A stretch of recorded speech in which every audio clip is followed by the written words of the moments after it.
Kan kalian biar nonton videonya ini aja. Oh.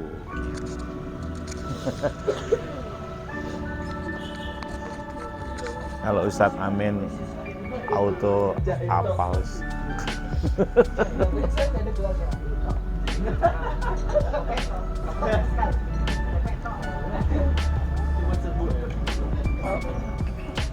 Tapi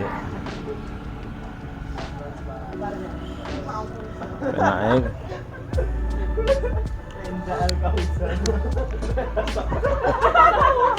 Renza Habib Renza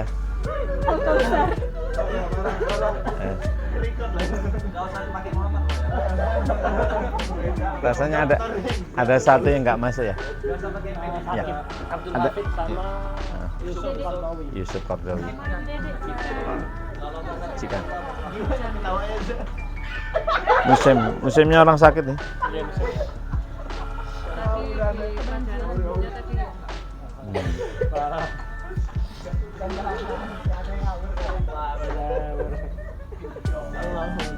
Sejam kita ketawa tadi.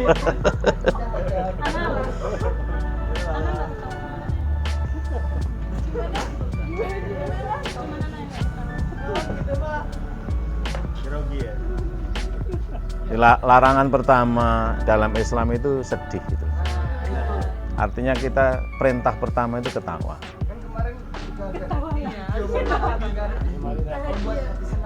Betul.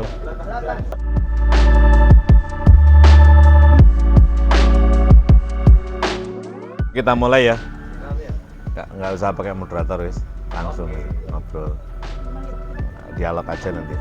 Baik, assalamualaikum warahmatullahi wabarakatuh. Waalaikumsalam warahmatullahi wabarakatuh. Alhamdulillahi wa ba'da.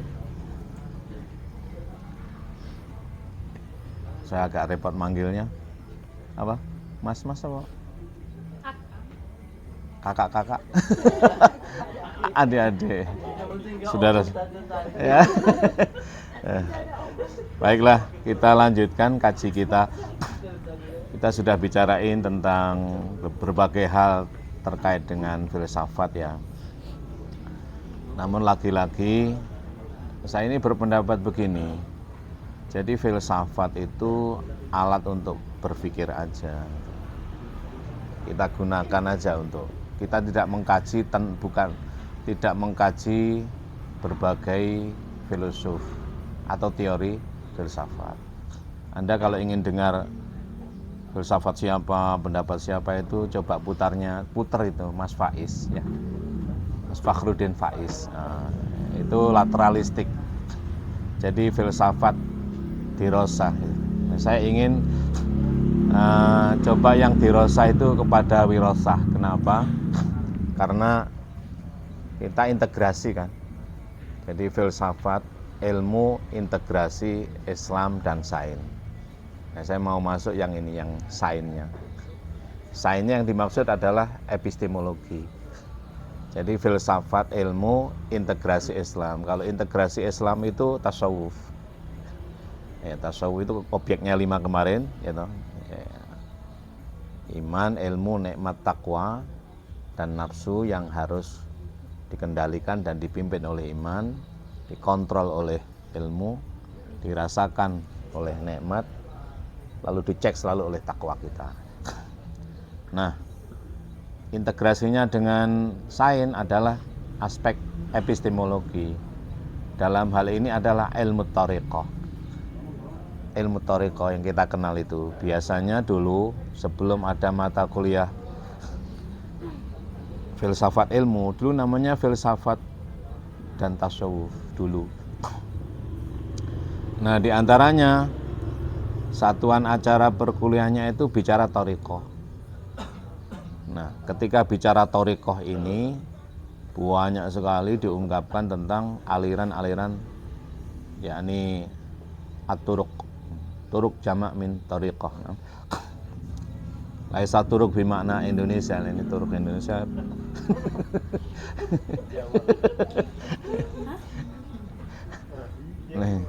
Nah,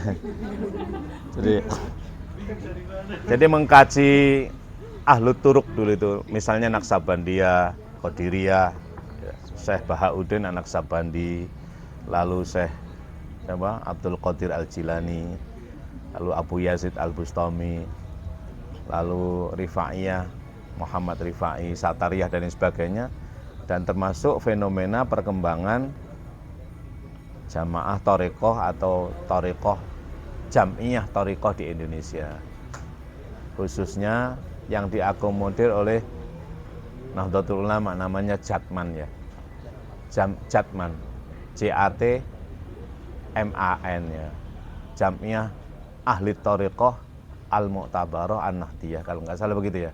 Jadi di NU itu mengakomodir Jam'iyah Thariqah. Artinya apa? Para mursyid itu diverifikasi oleh Jatman ini. Jadi kesohian atau kesidikan seorang mursyid thariqah itu diverifikasi oleh Jam'iyah Nahdlatul Ulama yang tergabung dalam namanya Jatman, yang diketuai oleh Habib Lutfi Pekalongan. Jadi apakah thariqah yang dipimpin oleh seorang mursyid itu layak dipelajari apa tidak, itu disahkan oleh Jatman ini. Termasuk yang baru ya? Kenapa? Yang baru gitu benar. Gimana? Kalau misalkan ada pendatang baru gitu. Pendatang baru ya, artinya nggak apa-apa. Yang thariqah itu kan cara ya, cara untuk mengamalkan agama secara tepat kan, secara ketepatan. Nah, hanya saja kalau ingin mendapatkan pengakuan di NU ya harus diverifikasi oleh Jatman. Dan yang diverifikasi oleh Jatman itu ya hanya sedikit ya. Berapa itu loh, yang maksudnya layak itu hanya sedikit. Dan yang tidak layak itu banyak. Artinya belum terverifikasi, bukan tidak layak. Nah, kalau di Mesir itu hampir setiap zawiyah, di sana istilahnya zawiyat, torf ya, turuf ya nih. Kalau di Mesir itu misalnya zawiyah itu ada mursyidnya. Berbagai aliran thariqah, aliran wirid ya, aliran cara mengamalkan agama aspek esoteris, aspek dalam, macam wirid lah, aurat yang digunakan untuk menimbulkan rasa, aspek mistikologi, mistik ya, mistikalistik agama itu, aspek mistik rasa dalam agama. Nah, baiklah saya masuk pada thariqah yang dalam arti yang kita kenal aja, yaitu 5 atau 4, yaitu syariah, thariqah, hakikat, ma'rifah, dan kemudian ditambah iqon ya. Syariah ya 5 ya, syariah boleh begini sama aja loh ya. kan ini satu kesatuan. Syariah nanti berarti syariah itu jelek, nggak begini maksudnya. Syariah, thariqah itu manis deh. Terus hakikat itu tengah misalnya loh ya. Terus hakikat itu menunjuk diri ya. Gitu. Fakta kan? Fakta sosial. Lalu ikon. Nah, ikon itu puncaknya. Nah, udah ikon ngapain ya udah. Nah, syariah, tapi boleh dibalik juga lah, silahkan aja mau syariah dulu. Ya, karena dulu saya gini diprotes, kenapa syariah kok begini? Bukankah ini isyarah anil qubuh ya nih. Isyarah anil qubuh itu ini katanya. Loh ini dikira ini bagus loh ini. Ini enggak isyarah jelek loh ini. Bahkan ini isyarah perempuan kan, orang itu ribet loh itu. Ya enggak? Ini enggak Ustaz. Ini kan perempuan. Orang itu pemaknaan aja itu loh. Ya tergantung ya. Ya Allah, baik enggak gini tuh? Tergantung konteksnya. Betul sekali. Jadi syariah atau dibaliklah, syariah, thariqah, hakikat, ma'rifah, kemudian iqon, dibolak-balik silahkan. Ada 5 tangga itu kalau kita bicara filsafat ilmu integrasi sains, yaitu ilmu thariqah. Nah, ilmu thariqah dengan jamaah thariqah itu tidak sama, berbeda. Kalau jamaah thariqah Ya orang-orang yang mondok-mondok misalnya ya. Nah, itu belum tentu berilmu. Kalau ilmu thariqah itu luar biasa. Kalau ilmu thariqah luar biasa. Maka wiridan juga dengan wirid itu berbeda dalam istilah ilmu thariqah. Dalam istilah ilmu thariqah, wirid itu perjalanan mukmin kepada amin untuk menuju Tuhan. Maka ada istilah suluk, majdub, usul. Suluk, majdub, usul. Suluk itu diri kita ketika menegakkan sholat, ketika tegak sholatnya suluk itu menempuh jalan. Suluk ya. Untuk apa itu? Untuk majdub. Apa majdub itu? Ya bertemu Rasulullah. Maka sholat itu oleh mukmin, sholawat oleh Rasul, sholat ketemu, lalu menuju Allah. Sholat oleh diri kita mukmin, lalu masdub, sholawat disambut. Maka sholawat itu Nabi hadir kan? Sholawat itu Nabi hadir kalau istilah tasawuf, bukan membaca ya.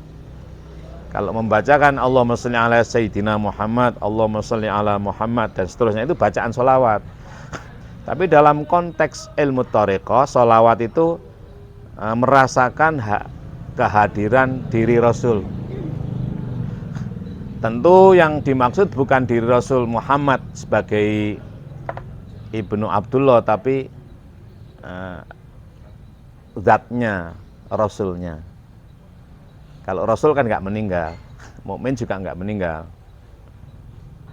Baik, jadi kalau suluk itu diri mukmin lewat sholat ya, masdub diri Rasul, ya toh, disambut, bertemu, kita datang, kita menempuh jalan suluk melalui sholat yang tertegakkan, bertemu Rasulullah menuju Allah. Kenapa? Ya kita nggak bisa membayangkan Allah itu seperti apa. Kalau Allah kita bayangkan seperti apa, itu malah bukan. Tapi kalau kita membayangkan Rasulullah bisa. Kenapa? Karena Rasulullah sudah dibasyarkan. Kalau membayangkan Rasulullah itu bisa, membayangkan utusan Allah, dialah ala nur. Kalau membayangkan nur nggak bisa. Kita hanya bisa membayangkan ala nur. Allah itu an-nuru, Muhammad ala nur. Dialah Rasulullah. Dialah yang sallallahu alaihi. Maka dia itu SAW gitu loh. Selainnya yusalluna alaih, maka AS alaihi salam. Limadza li'annahum yusalluna alaih. Wallahu yusalli alaih. Yusalli ala nabi, yusalli ala rasul. Ala nabi ala haqiqatin nabi wa huwa rasul. Wa huwa amin wa huwa ala nur. Wallahu nurun. Allahu nurun wan nabiyyu ar-rasul ala nur. Bisa dipahami nih? Memahami ini jangan tekstual, tentu dibuka rasanya. Oh iya ya, ngono lho wis. Oh iya ya. Ya gampangannya kan sering saya mencontohkan, harus dibedakan presiden dengan orangnya. Jokowi dengan presiden nggak sama kan? Ya orangnya Jokowi nanti mati, presidennya nggak mati. Bukan nanti, kapan-kapan lah. Nanti dikira aku di penjara nanti mati. Pasti mati Pak Jokowi. Terus yang sudah siapa lagi sebelumnya? Mega ya. Bu Mega juga pernah jadi presiden, sekarang udah enggak. Gus Dur meninggal, Pak Harto meninggal, Pak Karno meninggal, SBY belum. Kan pernah jadi presiden. Nah, kalau kita bicara sekarang presiden di mana? Ya di Pak Jokowi gitu. Baik. Yang pertama adalah asy-syariah. Asy-syariah itu apa? Syariah itu asy-syariah huwa al-a'mal az-zawahir. Al-a'mal az-zawahir itu syariah. Mungkin ontologi ya, aspek ontologis. Pekerjaan-pekerjaan zahir. Maka kalau dalam sholat itu ada, dalam sholat misalnya ada rukun sholat kan, jumlahnya 13. Kenapa kok 13 itu? Nah 13 itu 76. 7 itu Fatihah, 6 itu An-Nas. Ya lah. 7 itu Al-Fatihah, An-Nas itu 6. 7 itu amin, Rasulullah. An-nas itu dirimu. Dengan sifatmu yang 6 itu suka mengeluh, suka sedih, sambatan, kurang pandai bersyukur, suka bantahan. Nah, ya. Lawai. Wa kanal insanu aktsara syai'in jadala, suka berbantah.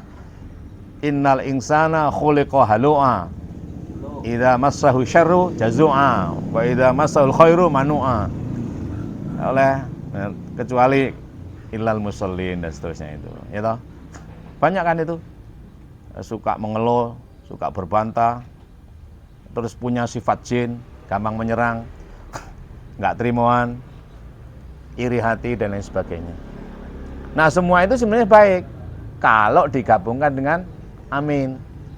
Orang yang suka berbantah itu kalau bergabung kepada 7, kepada amin, tidak lagi mujadalah tapi mujalasa. Nah, ya toh, gitu loh.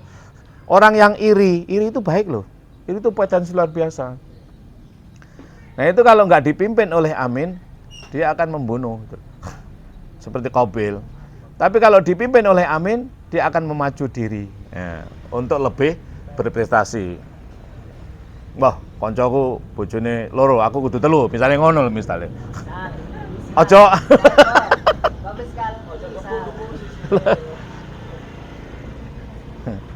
Misalnya lo, misal ini. Nggak tahu. Wong misal wae lo. Ya. Nggak bisa santai kalau Ya. Nah, 13 ya toh. Kenapa nggak pernah kita menanyakan kenapa 13? Nah, itu. 7, 6. Lah 13 dibagi 4 kan? Ada rukun qauli. Kelihatan kan? Qauli. Ada rukun fi'li. Rukun qauli jumlahnya 5 kan? Takbir, takbiratul ihram namanya. Terus Fatihah, tahiyat, sholawat, salam. 5. 5 itu alhamdulillah, alif lam ha mim dal. Ya toh? Nah, ini kok ketemu wae? Ya kudu nemu, kudu nemu supaya kalau kamu nggak menemukan sesuatu tidak ontologis namanya. Nah, kalau nggak menemukan nggak makrifah, nakiro. Maka takbiratul ihram, Fatihah, tahiyat, sholawat, salam 5 kan? Alhamdulillah kan? Lalu rukun fi'li jumlahnya 6 juga kan? Qiyam, ruku', i'tidal. I'tidal juga qiyam. Gitu. Sama, hanya prosesnya beda. Kalau qiyam itu berdiri langsung, tapi kalau i'tidal dari ruku' kan? Dari bengkok di minal i'waj, minal mu'mij ilal istiqam. Ilal istiqam yusama bi i'tidal. Adil. Qiyam, ruku', i'tidal, sujud, duduk di antara 2 sujud dan duduk akhir.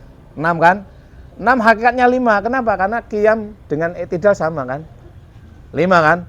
Alif, berdiri itu alif, lam, alif kan?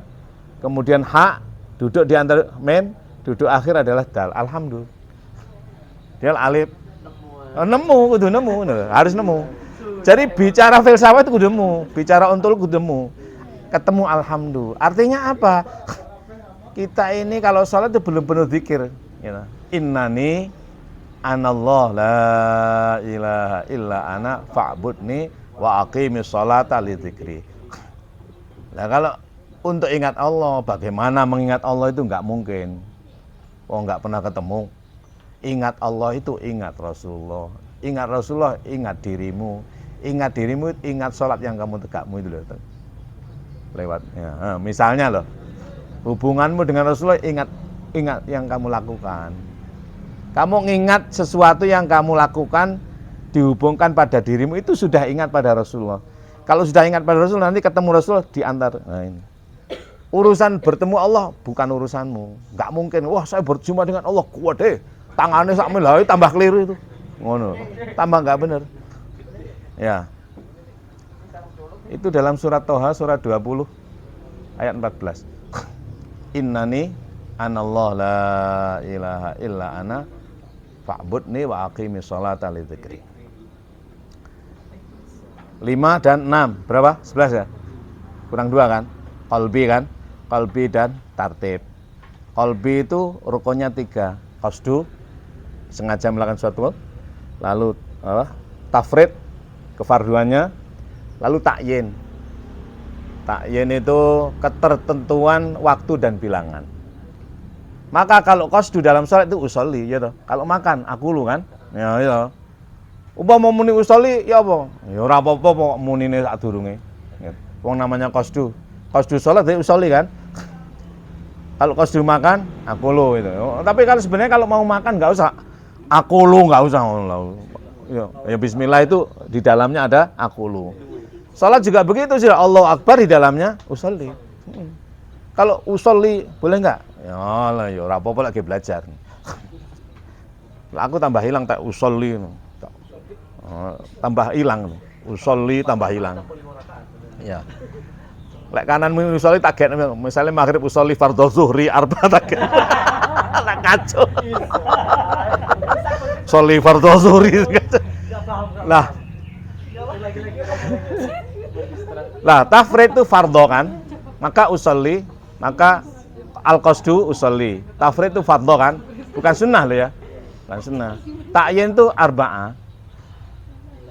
Usolli fardho zuhri, zuhri itu takyin, arba'ah itu takyin. Namanya niat, itu qalbi, rukun qalbi.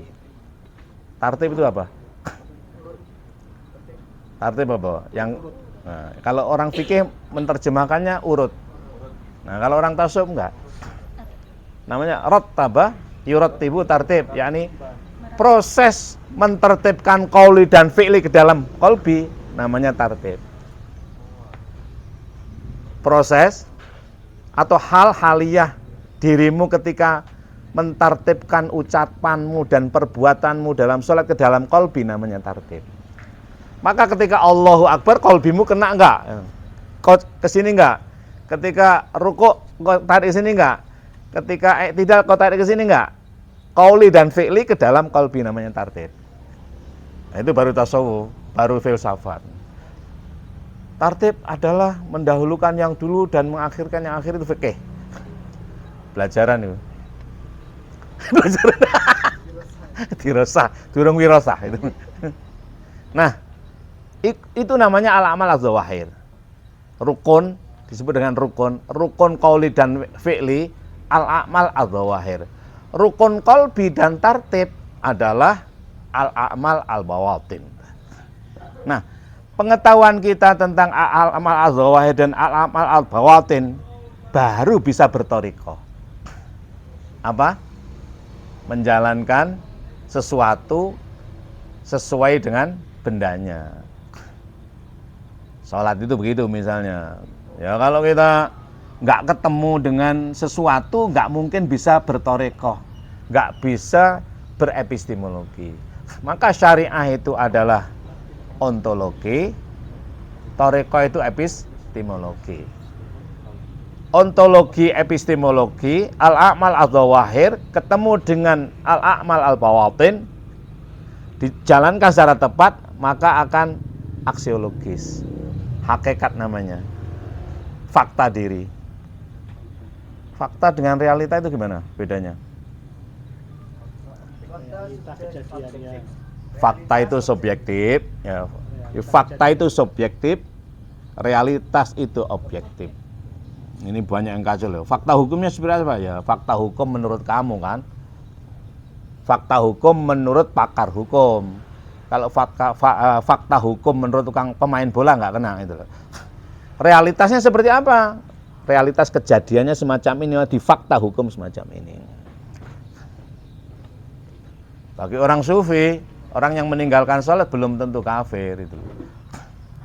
Karena sholat orang sufi itu bukan syariatan. Wa innama sholah yakni zahiran wa batinan. Ya, kalau orang fikih meninggalkan sholat, misalnya sholat itu ya 5 waktu itu. Nah kalau orang sufi tidak hanya 5 waktu itu untuk peringatan aja. Sholat itu sepanjang zaman. Ya toh?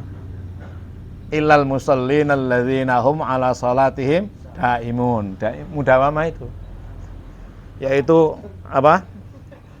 Wirid kita, perjalanan rohani kita menuju masjid secara terus-menerus itulah sholat.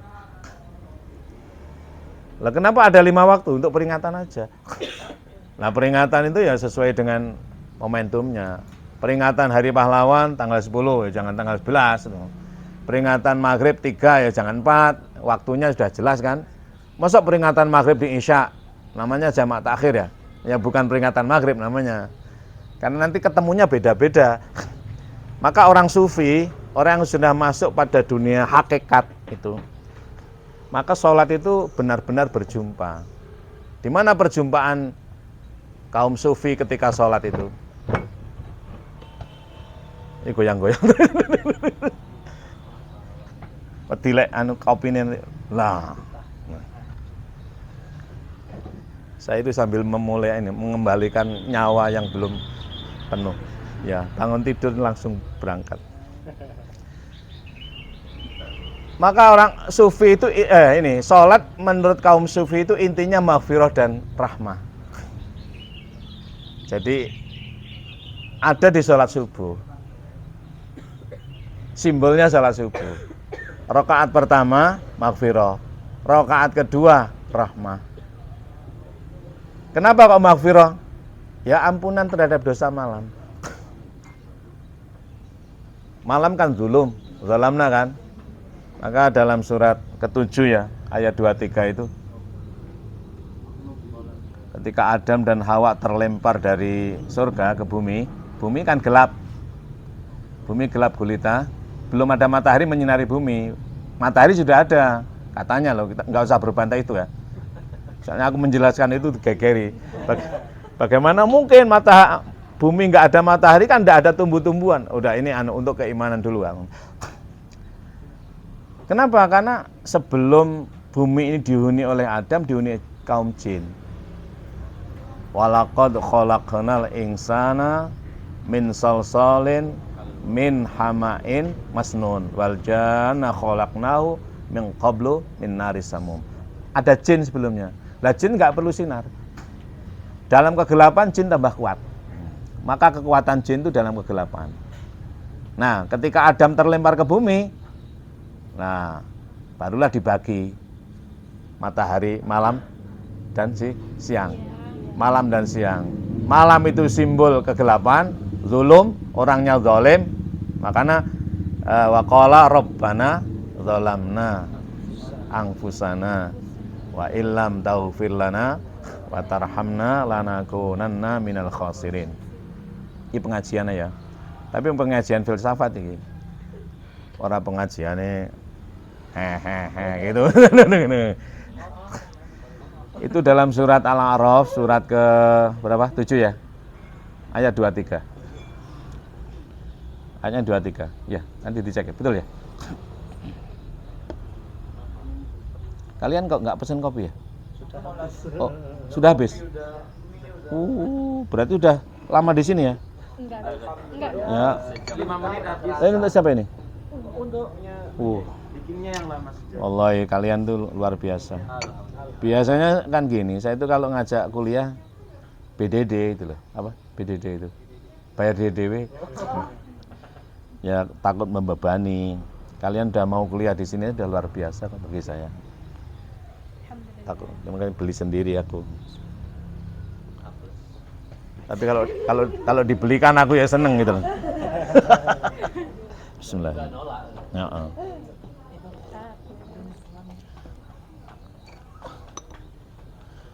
Maka orang-orang sufi, orang-orang bertoreko, orang-orang yang mendalami filsafat, Rabbana dzalamna itu bukan saya menganiaya diri, tidak. Kami turun dalam keadaan gelap gulita. Ya.